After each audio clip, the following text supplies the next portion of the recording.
Before we begin this incredible story, take a moment to subscribe if you love incredible stories about animals, the hidden heroes of history. Hit the like button if you believe even the smallest creatures can leave the biggest impact, and stay with us until the very end for a surprising epilogue you won't want to miss. I found it in the attic the day after we buried my grandfather. The storm had knocked the power out, and the old house creaked with every gust of wind.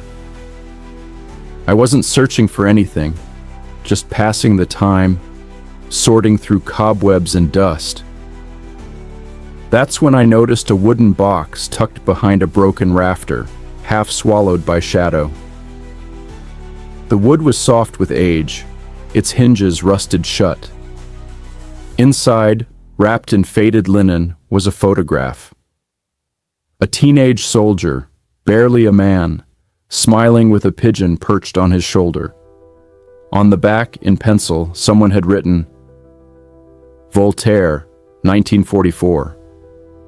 Next to it lay a small tarnished medal, not for a soldier, for a bird, and below that, a note.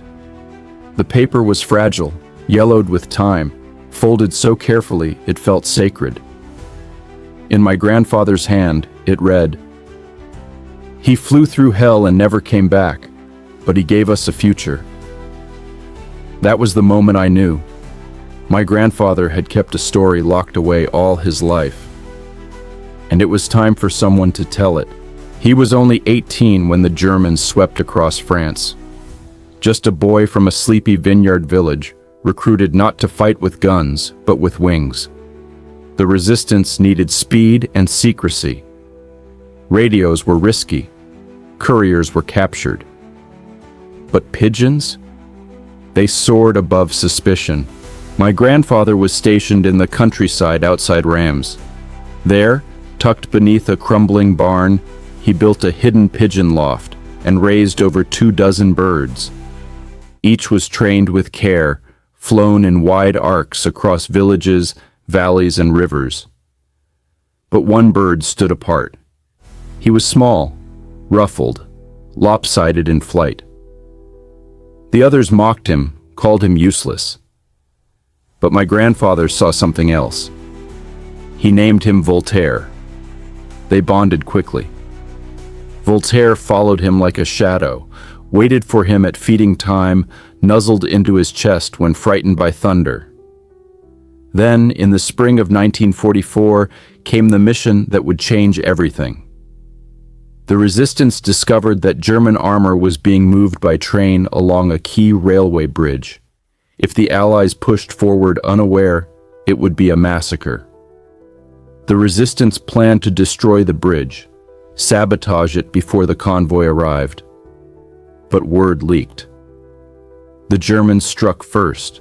My grandfather's cell was ambushed in the dark. The radio tower was demolished. Telephone lines were cut.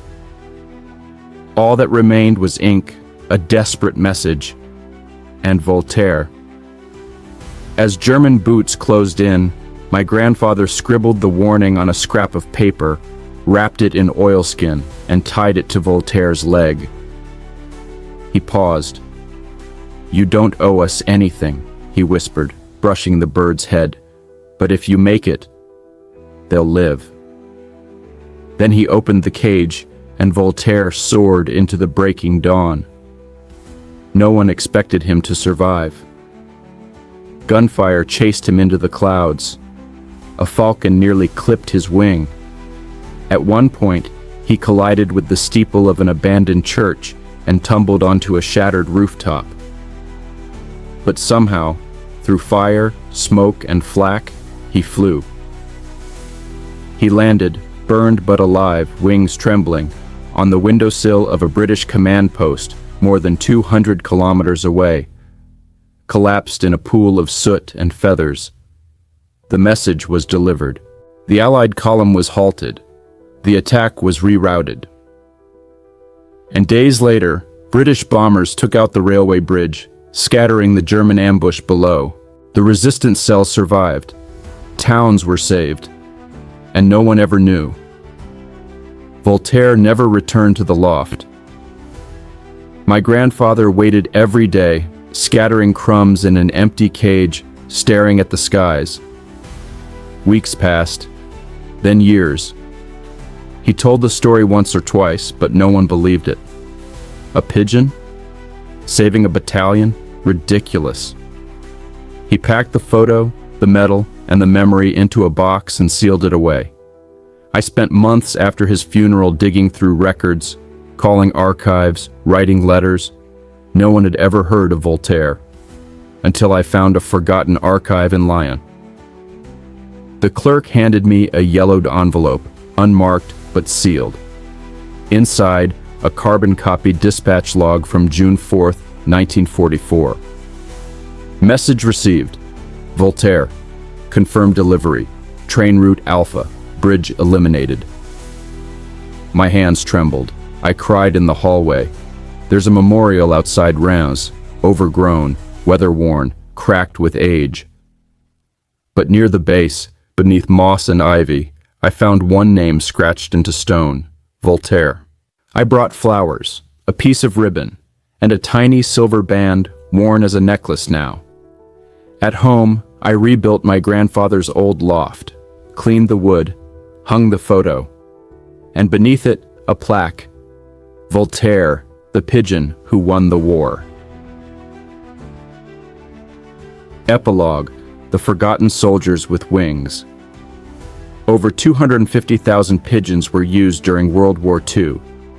These birds carried vital messages across enemy lines, often flying through storms, smoke, and gunfire. They saved thousands of lives. The most famous was Cher Ami, a pigeon who delivered a message that saved an entire American battalion during WWII, despite being shot through the breast and leg. Cher Ami was awarded the Croix de Guerre and is preserved in the Smithsonian. Yet most pigeons went unnamed, unhonored, unremembered. This story, and others like it, help us remember. Courage comes in all shapes, all sizes, even with feathers. Don't let their stories vanish. If you felt moved by Voltaire's story, share this video. Subscribe for more forgotten tales of animal heroism. And remember, not all soldiers wear boots. Some fly.